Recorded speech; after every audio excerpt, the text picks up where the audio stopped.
This is still Village Square Africa. Now, as Sudan's civil war enters its 6th month, civilians are facing a colossal humanitarian crisis as relief funding dwindles and army-imposed restrictions strangled its delivery, aid groups and activists have said. Now, many people can only eat one meal a day, and people's faces are becoming very, very pale, and the hunger is striking. There is no news of aid. Alongside with rising hungers, Doctors Without Borders, also known by its French acronym, the MSF, warns that Sudan's medical sector is on the verge of complete collapse. Now, MSF provides 5 hospitals across Khartoum with either medical supplies or international specialists or both.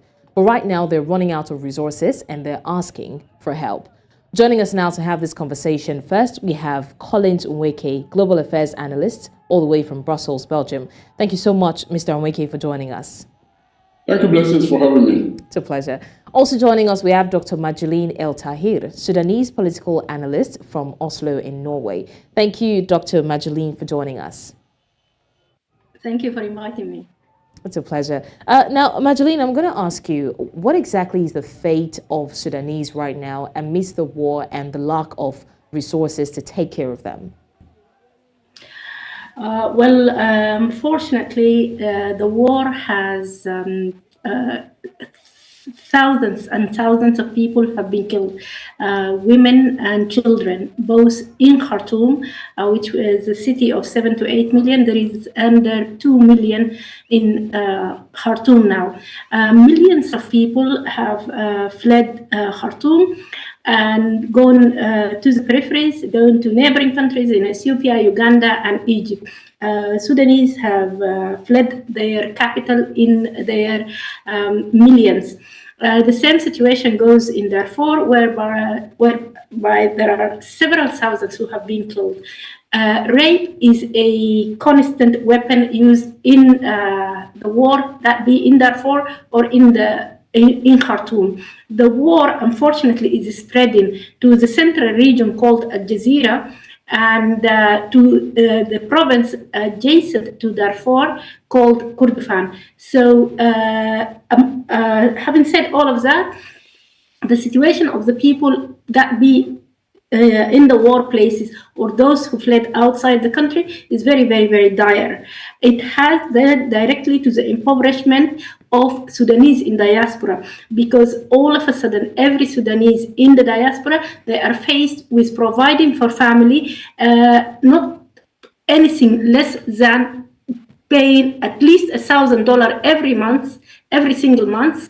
That be a taxi driver, a doctor, a professor, a business person. Abroad, they have to send money back home. That be to the people who are in the Sudan, refugees, internal refugees, or refugees abroad. So a total collapse of the Sudanese economy. And the Sudanese economy, I have to remind you, is very, very much reliant on Sudanese in diaspora. These families have always relied on these Sudanese in diaspora, but increasingly the magnitude of the financial burden on the Sudanese in diaspora is so huge that that system in itself is also crumbling. And how long can the Sudanese in the diaspora sustain the Sudanese, their relatives and friends that be internally displaced or abroad? That is unknown. People who have, the very few who had some savings and money to flee with these savings are coming very short. Situation is very dire. People are living in a very, very difficult situation. 1 meal a day, these really are the lucky ones. Some, they don't have even that. People dying out of hunger at the borders of Chad, that is a fact and it is happening. So the humanitarian situation in Sudan was very difficult. Let me correct you on something. The international community really never, ever, since the beginning of the war, has stepped in terms of numbers to match the human suffering. So there was never since April, there was never the aid that has anything to even closely match the needs of the people who are on the run. And mind you, the port of Sudan has always been open and was not stopped at all. Aid through Egypt, through the northern border of Sudan, is also very, very possible. The international community, with all its humanitarian organizations, that be governmental or non-governmental organization, has failed Sudan systematically during the last 7 months. During the last 7 months since the start of the war. This through Port Sudan is a very straightforward access via Red Sea to millions who are stranded in Port Sudan. Right. Anyway, and in Egypt, the northern border of Sudan to Egypt is only just a few kilometers away from southern Egypt, which is Aswan, and Aswan is a big city with infrastructure, huge tourism, and it's a very well-developed city to sustain that kind of operation if there was the political will from the international humanitarian organizations in order to assist the people of the Sudan. But that will is lacking and has been lacking. All right. Majduline, and thank you so much for clarifying that as well. We're going to come back to that. But in the meantime, Mr. Nweke, I would like for us to take a look at the Sudan war compared with the Israel-Hamas war. Now, it's no news that about 9,000 persons have died in 6 months, talking about the Sudan war. Now, the Israel-Hamas war is also a very devastating situation. Currently, we see children being killed, we see innocent people, women and children being bombed. But if we're comparing the war in Sudan and that of Israel and Hamas, why does it look as though the war in Sudan is being neglected? Now, we have Egypt sending medical aid to Palestine. We have Rwanda sending humanitarian aid to Palestine and Israeli attack. While, just like Majduline said, Sudanese are suffering the brunt of the war and there's no aid being sent in there. And the ports are open. She corrected me on that. And it's as though Sudan in itself has been neglected. Why exactly is that happening? First and foremost, Majduline, I'd like to, join you as a fellow diaspora, African diaspora, to, show sympathy for what is happening in Sudan. It makes the heart of each and every one of us in diaspora, Africans in diaspora, it makes our hearts to bleed. Now, blessings.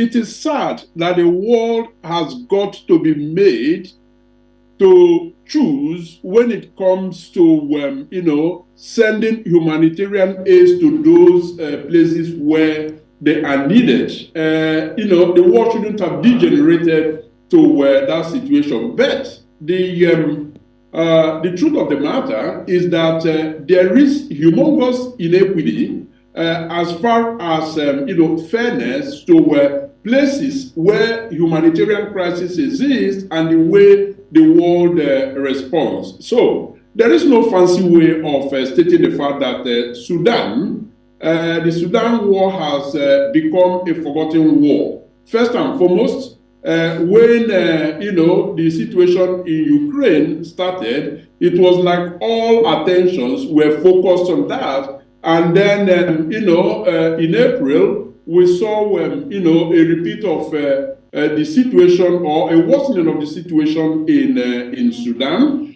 And then, there were a few cries here and there. And then all of a sudden, the Israeli-Hamas war came. And it was like the world, especially the Western world, started competing as to who could be seen to be showing more concern for the Israelis. And then nobody. Can you imagine that Rwanda is actually sending aid to, to Palestine, which is a very good thing, no doubt about that. Right. But what about their neighbors there in Sudan? What about mobilizing help? That is not happening. Even the International Organization for Migration did what they called reversed humanitarian, assistance in terms of the needs, the reverse humanitarian response plan. Now, in that plan, it was clearly stated that over 24 million, as a matter of fact, 24.7 million people need help. But do you know what? Only 18 million could be covered in the plan.